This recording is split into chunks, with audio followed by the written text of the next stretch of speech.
Saudara dan saudari yang saya kasihi, kita kembali saling terhubung di dalam keheningan. Bersama-sama kita menumbuhkan kesadaran kita.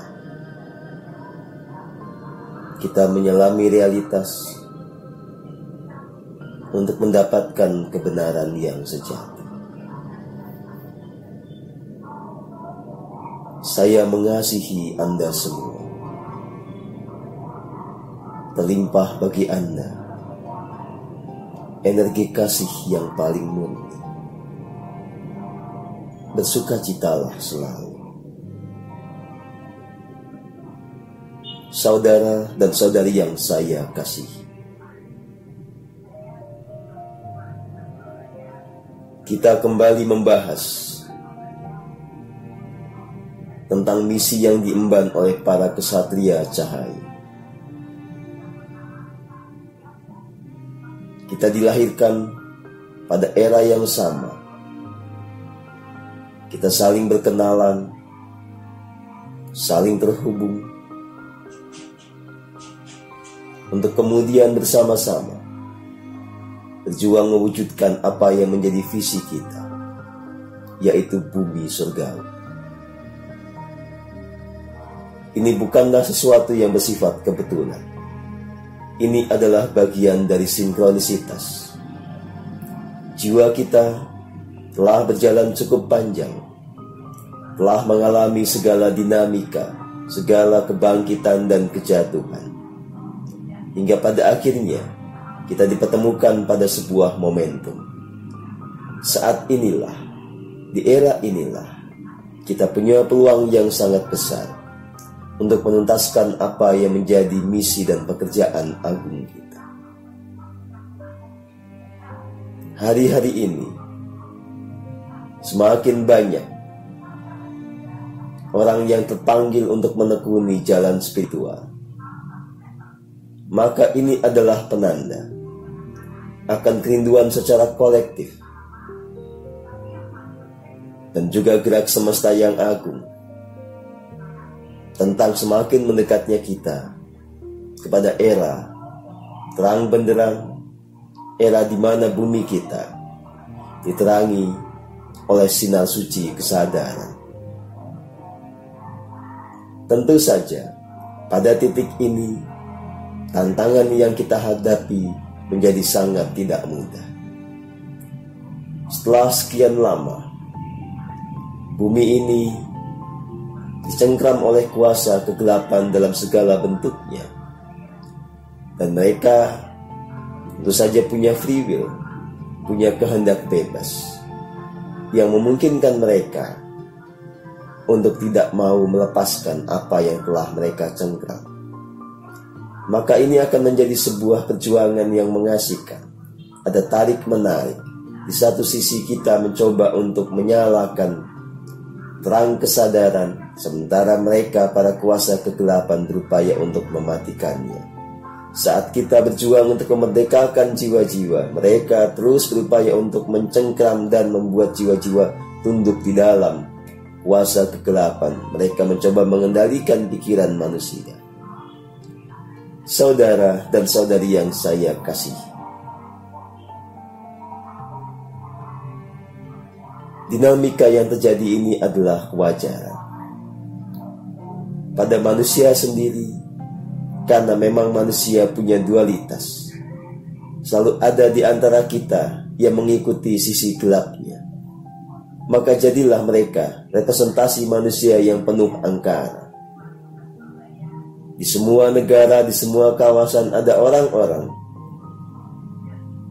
yang terus-menerus berupaya untuk mengakumulasi kekuatan dalam bentuk apapun, uang, kekuasaan, yang dengan itu mereka bisa menaklukkan orang lain. Mereka bisa menjerat orang lain di dalam kekuasaannya, hingga pada titik mereka membuat orang lain menderita. Orang lain terhisap segala sumber dayanya. Orang lain kehilangan kemerdekaannya. Nah, yang perlu kita mengerti, Dinamika yang terjadi ini tidak hanya melibatkan manusia yang punya tubuh fisik.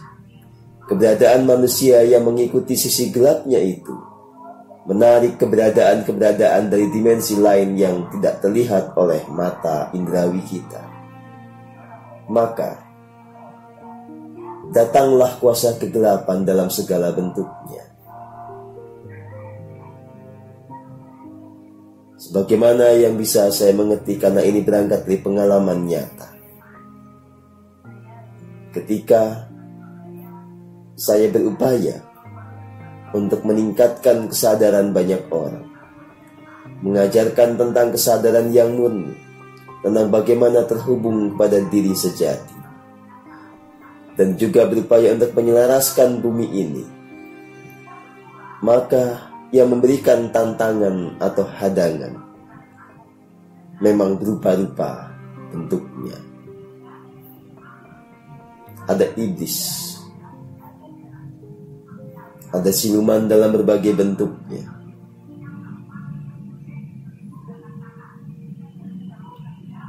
ada alien-alien yang dijebak oleh angkara murka. Mereka lah para petualang galaksi yang betul-betul senang berinvasi. Mereka semua berbeda-beda, tapi punya watak yang sama, yaitu angkara murka. Mereka senang untuk menjerat, menjajah, menghilangkan kemerdekaan orang lain, membuat orang lain terkendalikan pikirannya. Dan secara faktual, mereka juga melakukan banyak manuver baik di dunia fisik maupun di dunia imaterial. Di dunia fisik karena mereka berkolaborasi, atau mereka bisa menunggangi pihak-pihak yang punya kekuasaan ekonomi dan kekuasaan politik. Maka muncullah banyak kebijakan, banyak manuver yang itu menghambat pertumbuhan spiritual. Termasuk isu yang sekarang kita hadapi ini sebetulnya adalah bagian dari konspirasi mereka. Ini adalah bagian dari upaya mereka melanggengkan kekuasaan untuk membuat orang ketakutan, bisa dikontrol, bisa dikendalikan. Ini bukan kerjaan setahun 2 tahun. Ini sesuatu yang sudah lama mereka juga rencanakan. Saudara dan saudari yang saya kasihi, keberadaan orang-orang yang penuh angkara murka ini, yang mencoba menjadi kelompok elit yang mengendalikan banyak manusia lainnya, ada di pojok-pojok pimpinan berbagai negara, atau mereka menjadi orang di balik layar yang mengendalikan para pimpinan berbagai negara. Mereka juga ada dan menduduki posisi strategis di badan-badan internasional, sehingga kesemuanya itu menjadi jejaring yang mengekspresikan keangkara murkaan. Kadang-kadang mereka mengungkapkan slogan-slogan yang humanis. Mereka seolah-olah peduli kepada nasib umat manusia, peduli kepada perbaikan kesejahteraan banyak manusia. Tetapi pada prakteknya, yang ada dan nyata pada diri mereka adalah niatan untuk mendapatkan keuntungan sebesar-besarnya, untuk melanggengkan sebuah tirani, untuk melanggengkan kondisi di mana mereka bisa mengendalikan orang-orang lainnya. Dan kebanyakan orang menjadi mudah dikendalikan karena mereka tidak ada di dalam keheningan. Lokus kesadaran mereka ada di pikiran. Mereka tidak terhubung pada diri sejati. Itulah yang memudahkan pikiran kita dikendalikan dengan dibanjiri informasi yang palsu secara terus-menerus, sehingga pada akhirnya orang itu mau tidak mau akan percaya bahwa itu adalah kebenaran, sekalipun itu palsu. Saudara dan saudari yang saya kasihi, banyak di antara manusia-manusia yang dikuasai atau ditunggangi oleh kuasa kegelapan ini juga memegang berbagai media. Maka media menjadi corong yang sangat luar biasa bagi mereka untuk menciptakan ketakutan, melakukan disinformasi, melakukan pembelokan fakta dan data, sehingga orang betul-betul kehilangan kedamaian, kehilangan kesentausaan di dalam kebenaran. Saudara dan saudari yang saya kasihi, pada saat yang sama, serangan-serangan metafisik, gangguan-gangguan serangan metafisik juga bisa terjadi. Entah itu demon, entah itu iblis, entah itu siluman, bahkan juga dark alien, punya cara sendiri untuk membuat kita terganggu dengan tujuan mulai dari hanya sekedar membuat kita sakit hingga pada titik menghilangkan nyawa. Gangguan-gangguan itu bisa muncul kapan saja. Pada titik inilah saya perlu mengingatkan kepada para kesatria cahaya. Begitu Anda punya sebuah tekad untuk berbuat kebajikan di bumi ini, untuk terlibat dalam visi dan misi bumi surgawi, pada saat itulah Anda akan tercatat dan menjadi objek dari serangan mereka dalam segala bentuknya. Maka menjadi sangat wajar kalau kemudian tiba-tiba ada yang sakit, tiba-tiba ada yang terkacaukan emosinya. Itu hanyalah sebuah fenomena di mana kita diganggu untuk tidak meneruskan perjuangan kita. Maka jika itu terjadi, bertahanlah, kembali masuk ke dalam keheningan yang total. Pasrahkan diri sepenuhnya. Sadari kemenyatuan dengan Sang Sumber Hidup dan katakan, Gusti yang Agung, saya menerima semua peristiwa ini. Saya menerima segala risiko dari perjuangan ini.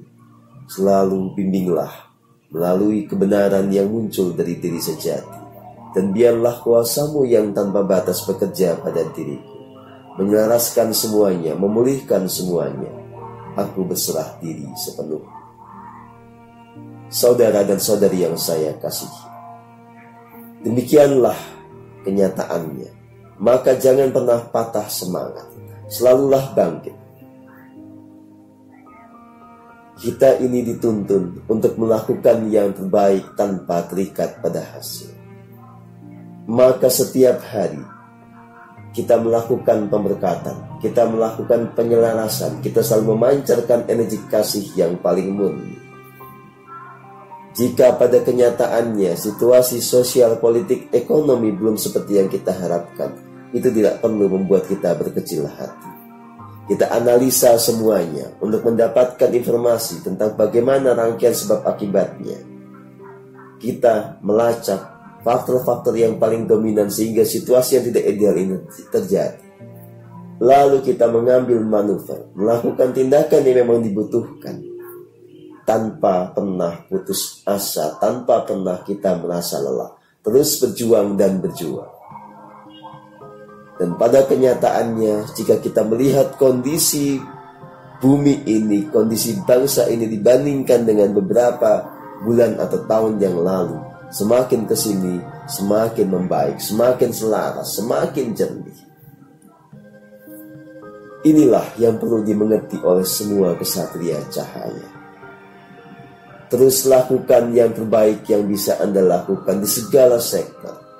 Jika Anda memang terpanggil untuk membangun bisnis, maka kembangkan bisnis yang semakin humanis, bisnis yang semakin selaras dengan alam ini, bisnis yang terus-menerus meningkatkan kualitas hidup kemanusiaan. Jika Anda seorang pendidik, teruskan. Laksanakan proses pendidikan itu sebaik-baiknya. Semakin banyaklah orang yang tercerahkan melalui keberadaan Anda. Kita terus bekerja, tataran fisik maupun di tataran energi. Di tataran fisik kita selalu melakukan keterhubungan dengan mandala-mandala yang agung. Maka kita ada dalam kesatuan dengan semua keberadaan di dimensi yang luput. Sama-sama kita memancarkan kekuatan kasih yang paling murni, yang menyelaraskan segala sesuatu. Kita lakukan yang terbaik, tanpa memaksakan apapun hasilnya. Kita pasrah, kita terima semuanya, dan terus-menerus memperbaiki upaya kita, dalam semangat juang yang tak pernah patah. Kemenangan itu pasti bisa diraih. Keagungan bagi bangsa ini, bagi semua bangsa yang telah kembali kepada jati dirinya pasti terjadi. Bumi surgawi pasti menjadi kenyataan. Damailah selalu.